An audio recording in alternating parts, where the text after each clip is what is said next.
היי, ברוכים הבאים. איזה כיף להיפגש שוב. שמי נטע טל ואני מומחית בתקשורת מכירתית. תקשורת מכירתית היא שפת מכירות שפיתחתי במיוחד עבורכם, בעלי עסקים, חברות וארגונים, בדרך להגדיל את המכירות ולגעת בלב של הלקוחות. יש דברים שאני יודעת. אני למשל יודעת, וממש בטוחה בזה, שאתם פתחתם את העסק שלכם מתוך אמון ענק במוצר או בשירות שלכם. אני יודעת שבכל בוקר שאתם קמים לעסק שלכם, אתם יודעים שיש לכם את המוצר או השירות הטובים ביותר. אז איך זה יכול להיות שבסוף החודש אתם מגלים שלא הצלחתם למכור כמו שציפיתם? אז איך זה בכלל יכול להיות שאתם מגלים שהמתחרה שלכם, שגובה מחיר גבוה יותר ממכם, מצליח למכור הרבה יותר? איך זה? בואו תתקרבו, אני חייבת את הסוד הזה לגלות לכם. לפני שאתם מוכרים את המוצר או השירות שלכם, טובים ככל שיהיו, ואני בטוחה שהם כאלה, כי אחרת לא הייתם פותחים את העסק שלכם, אתם מוכרים את עצמכם.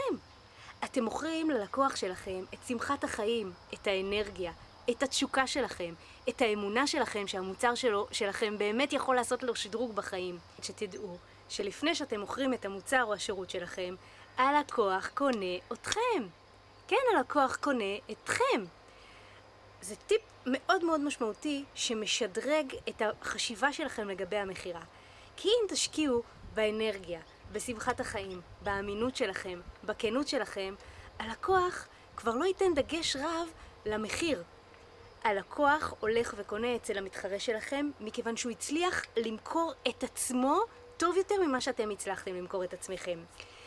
בואו נעצור שנייה וניתן לכם דוגמה קטנה.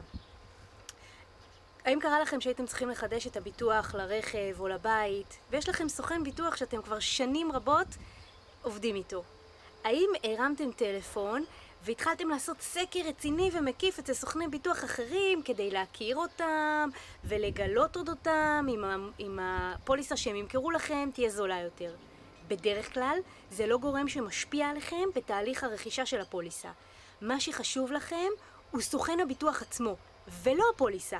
אתם סומכים עליו, אתם יודעים שאם חלילה תיגרם לכם תאונה או יפרצו לכם לבית, אתם יודעים שסוכן הביטוח יטפל בכם על הצד הטוב ביותר.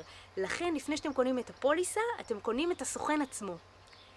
אם תשדרגו את החשיבה הזאת בעסק שלכם לגבי המוצר או השירות שלכם, ותמכרו קודם כל את עצמכם, ותקפידו לעשות את זה עם מלאי של אנרגיה, כי זה משהו שמדבק את הלקוחות, הלקוחות יתייחסו פחות לגורם של המחיר. מכיוון שלקוחות קודם כל קונים אתכם. זהו טיפ מאוד קטן, אבל מאוד משמעותי. ככה כל הטיפים בתקשורת מכירתית, נכון? אז אם אתם רוצים לקבל כלים נוספים, אתם מוזמנים לטייל באתר שלי שכתובתו מופיע כאן. אם עדיין לא הורדתם את הספר מתנה, אתם מוזמנים לעשות את זה עכשיו. ותתכוננו, בקרוב מאוד הולך להגיע אליכם הקורס האינטרנטי מבית תקשורת מכירתית. למכור פשוט למכור. כן, אפשר לעשות את זה, וזה אפילו כיף ומענה. אז תתכוננו ועד הפעם הבאה. ביי.